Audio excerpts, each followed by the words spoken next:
Today, the latest weapons, coupled with the fighting skill of the American soldier, stand ready, on the alert all over the world to defend this country, you, the American people, against aggression. This is The Big Picture, an official television report to the nation from the United States Army. Now, to show you part of the big picture, here is Sergeant Stuart Queen.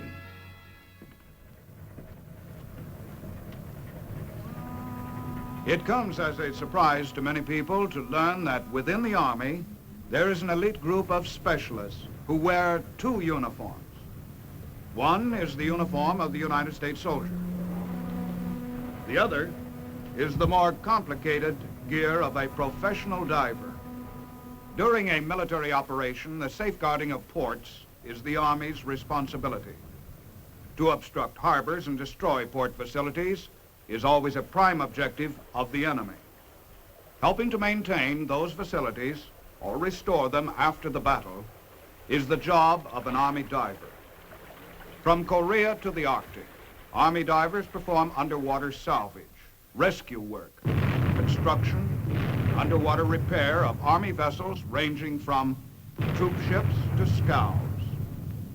Today we are visiting one of the Army's most unique installations, the military divers course of the Transportation School at Fort Eustis, Virginia, where apprentice divers learn one of the toughest, most difficult, and most adventurous jobs in the world.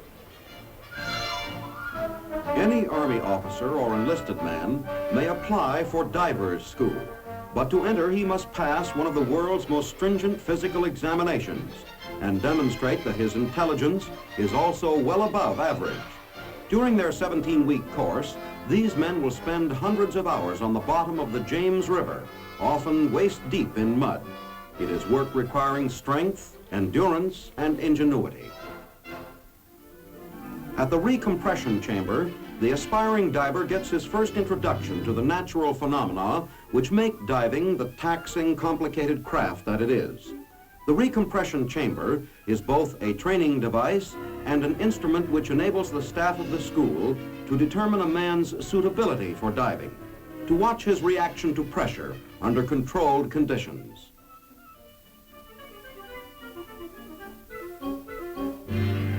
The Recompression Chamber can duplicate the intense pressures a diver encounters on the bottom, where his body may be subjected to pressures 3 or 5 times that to which he is accustomed on the surface.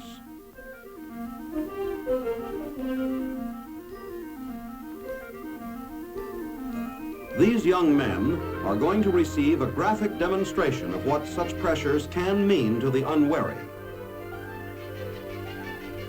An ordinary tin can, which has been sealed at surface pressure, is hung in the chamber to demonstrate the consequences of taking a closed air space into the ocean depths. There are potential closed air spaces within the human body, the ear canals and the sinuses. Here, the instructor demonstrates the technique for equalizing the pressure within those areas of the body with that of the surrounding environment.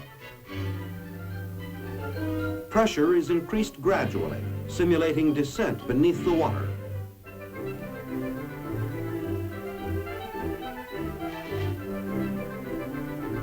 Because the men are breathing, the air in their bodies equalizes the pressure. It's different with that sealed tin can.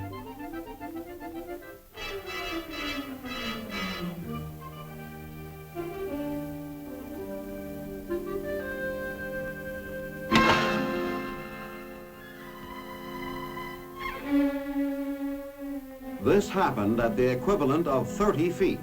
Something to think about for a man who will someday be descending to depths of 150 feet and more. Here is one group of students which will set about its studies with a real incentive to learn.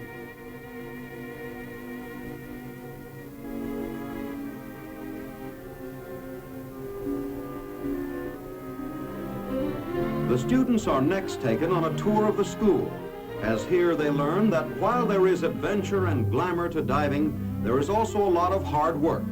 To qualify as a diver, the student must learn to perform many jobs underwater that take skill on dry land. For instance, tying knots in pitch blackness, wearing heavy diving mitts.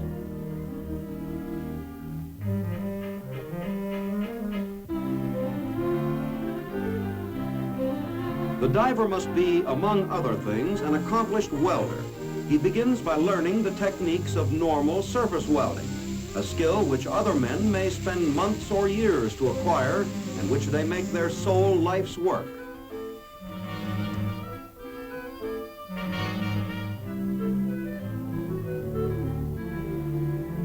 The diving student will find the techniques of underwater cutting and welding similar to those of the surface, with the difference that down there, every job is going to take him 5 times as long. The diver is a jack of all trades. Welder, carpenter, mechanic, all rolled into one. He must become familiar with a variety of commercial power tools which have been adapted for underwater work, such as these pneumatic drills and saws. He must also be an explosives expert, at home with such items as blasting machines, plastic explosives, gelatin dynamite, and TNT.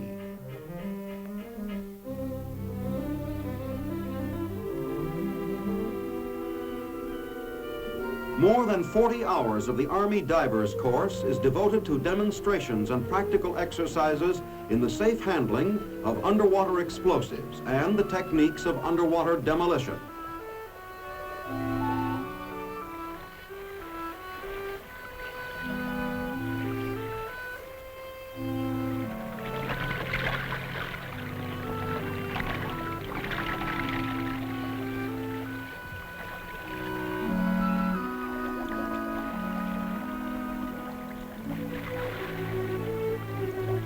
This is a problem which to the uninitiated may seem like being asked to build fires in a bathtub.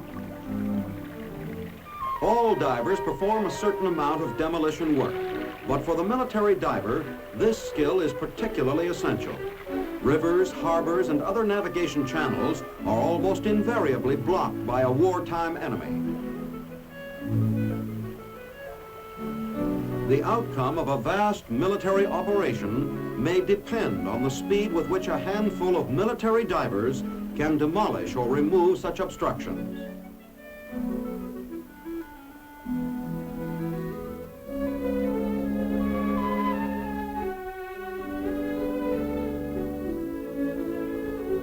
Get ready. Stand by. Fire in the hole.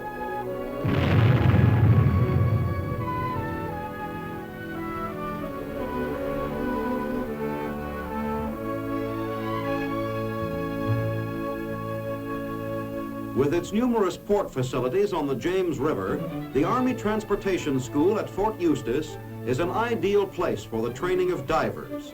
Divers operate from many different types of vessels. They must become familiar with the ships from which they will work, as well as with the problems they may encounter on the bottom. To salvage ships, a diver must know them thoroughly. The problem of finding your way around on a strange vessel is greatly complicated if the vessel happens to be lying on its side at the bottom of a harbor.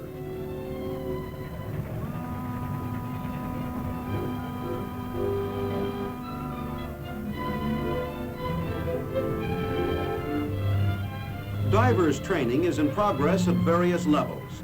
Novices have opportunities to study the work of both their own instructors and students who have already embarked on more advanced aspects of the training. The student's first dive will be made not in the river, but the school's specially constructed 30-foot tank. There are portholes around the bottom of this tank through which the diver can be watched, a convenience for the instructors and a safety factor for the students.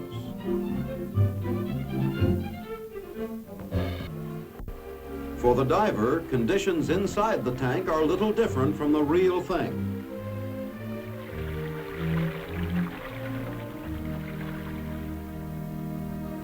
Before the student himself is ready to take the plunge, there is classroom work to be mastered. He must become absolutely at home in the various types of diving gear he will use. This suit is not watertight, but it does keep the body warm in moderately cold water. The diver carries his own breathing equipment in the form of 2 compressed air tanks and a face mask.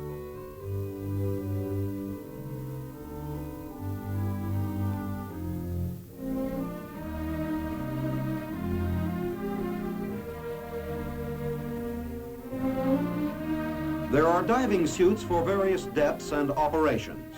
Part of the diver's skill is knowing how to select his equipment. As the student now begins to learn, the type of suit he wears for a given operation will depend on more than the depth of the water. You make your selection according to the type of work to be done, how long you expect to be underwater, and according to the climate.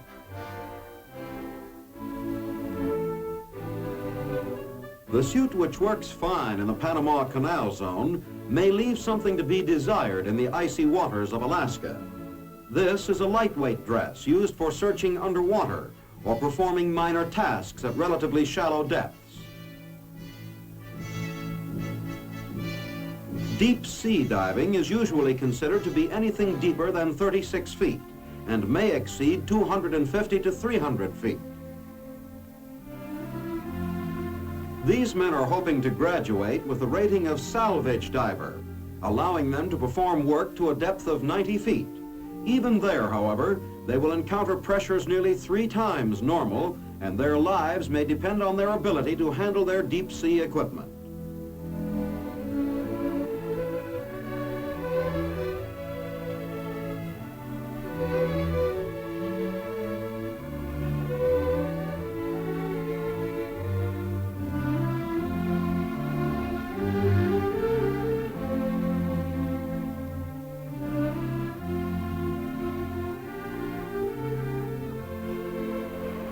Before he can become a diver, the student must know his diver's dress inside and out.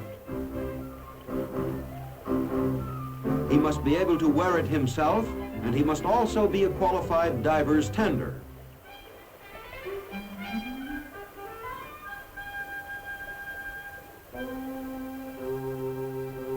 Diving suits are waterproof and airtight. From the moment the diver is dressed and his faceplate sealed, he is entirely dependent on the skill of his 2 tenders.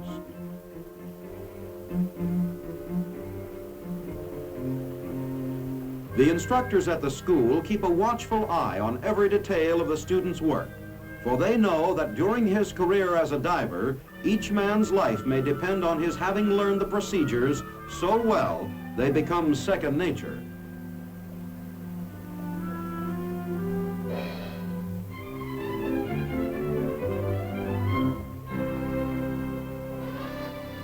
At long last, the student is deemed ready to enter the 30-foot tank, make his first dive.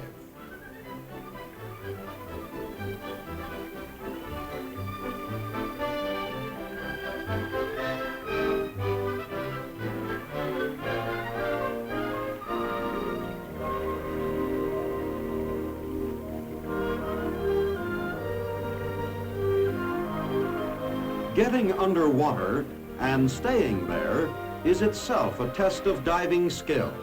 Despite his 40-pound shoes, 84-pound belt, 54-pound breastplate and hat, as a diver calls his helmet, he may float like a cork if he fails to control the flow of air into his suit. After making sure everything is in order, the diver, with his suit inflated, swims to the descending line.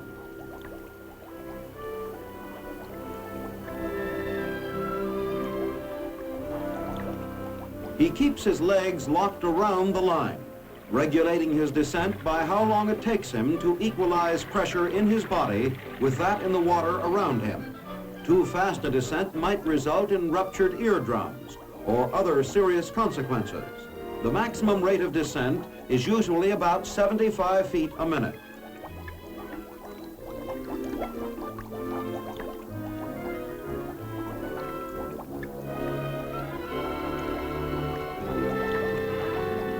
Pressure against his eardrums tells him that he has gone down too fast. He pauses, rises a few feet, and waits, putting to good advantage the lessons he learned in the recompression chamber.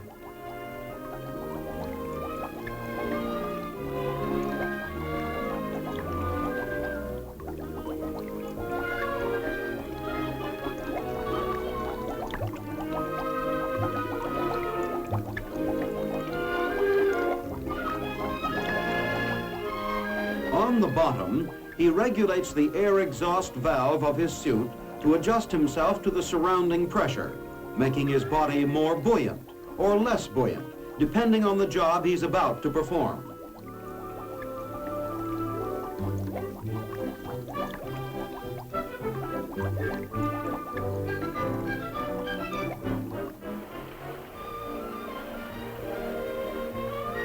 Much of a diver's underwater work consists of searching for sunken objects and lost articles. He must learn the technique of doing this, using his so-called distant line to keep track of his progress as he sweeps around in a circle on the bottom.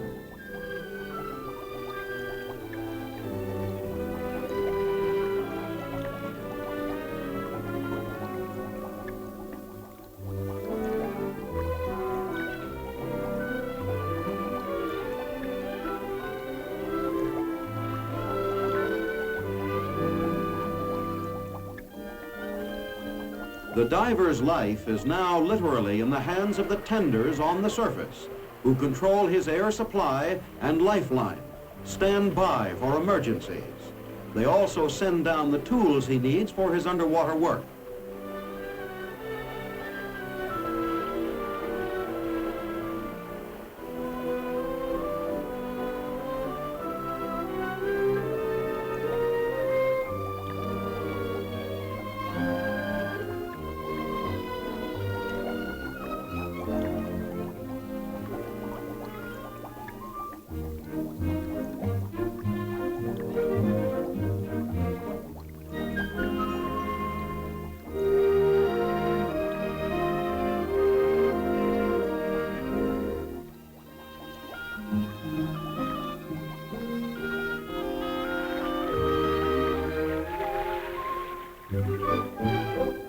This is an exercise in oxy-arc cutting. The student must operate a cutting torch with sufficient skill to slice through a half-inch sheet of steel.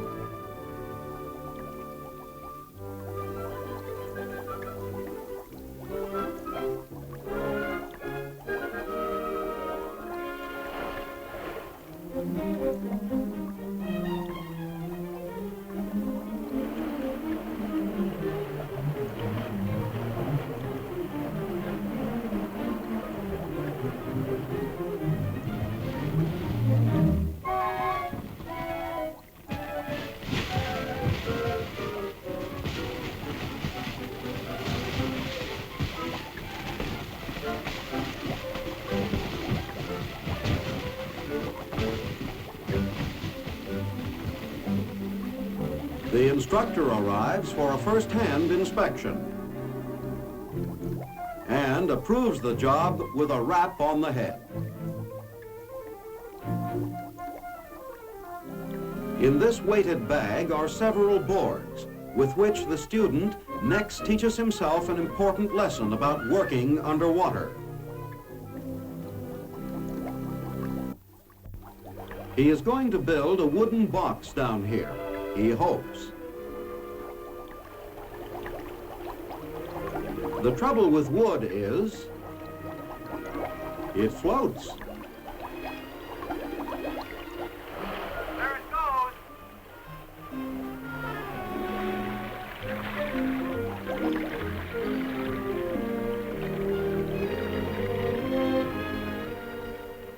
Hold on, some help coming down.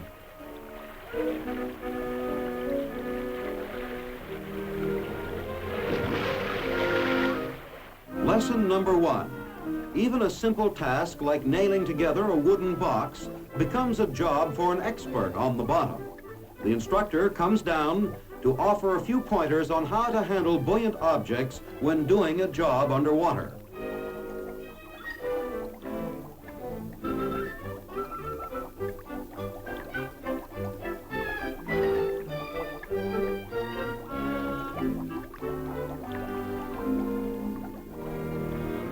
The purpose of this exercise is not to show the student how to build boxes underwater, but to impress upon him that down here, you don't just lay things down and expect to find them waiting for you later.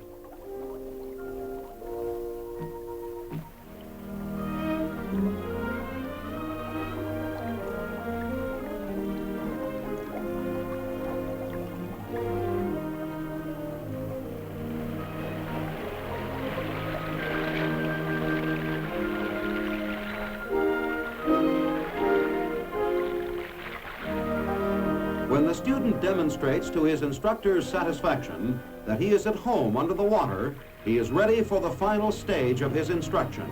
He will now move on from the tank to actual operations under the waters of the nearby James River. Up to now, the student has dived and performed his underwater work under ideal conditions. Conditions made possible by the school's 30-foot tank.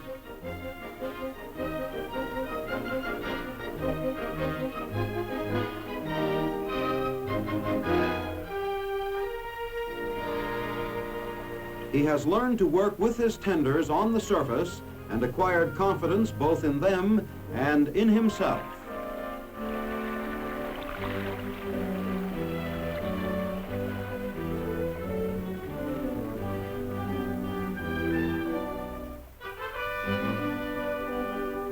Like a fish out of water, the diver is virtually helpless on the surface, weighted down by his heavy belt and shoes and by his helmet, which by now, of course, our student would never call anything but a hat.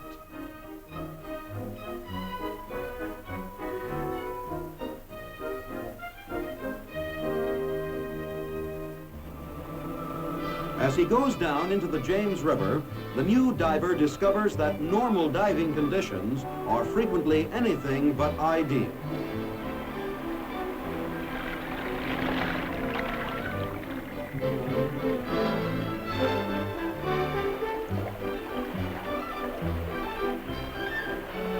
Lowered to the water by his diving stage, the diver swims to the descending line.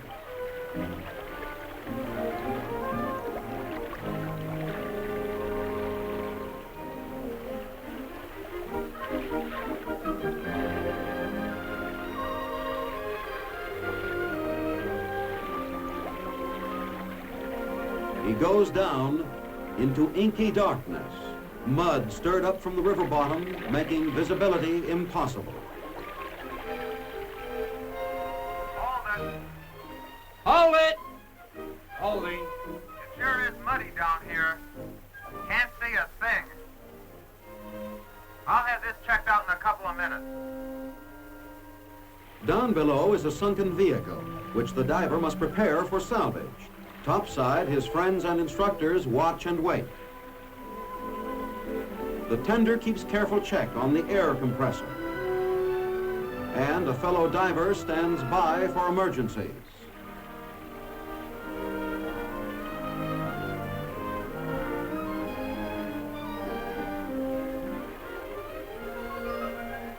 Rigging looks pretty good. Take a strain on the line.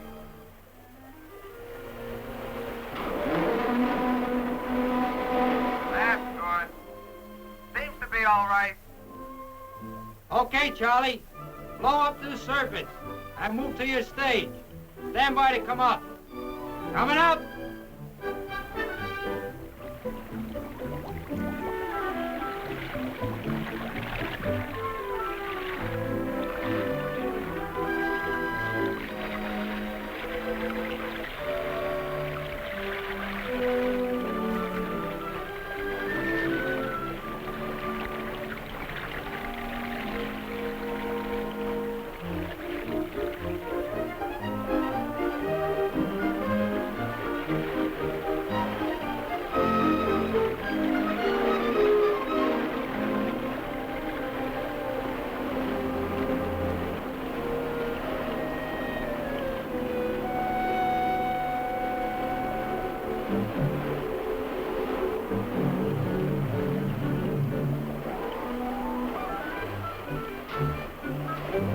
If his rigging job is successful, this young man, who 17 weeks ago had never been under the water, is now a qualified salvage diver, a fledgling member of one of the highest paid trades in the world.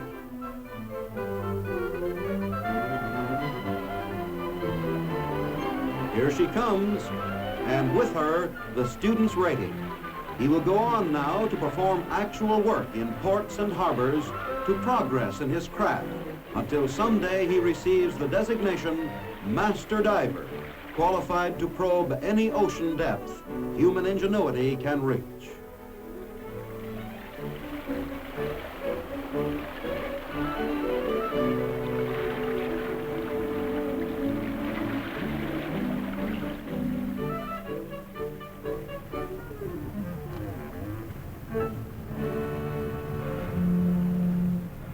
become a diver, a man must have some remarkable mental and physical qualifications. A diver is alone underwater. Against the dangers he meets, he has only his diver's gear, his technical knowledge, and his common sense to help him. Army divers are relatively few in number, but they're a proud service, and they've a right to be proud. This is Sergeant Stuart Queen, your host for The Big Picture.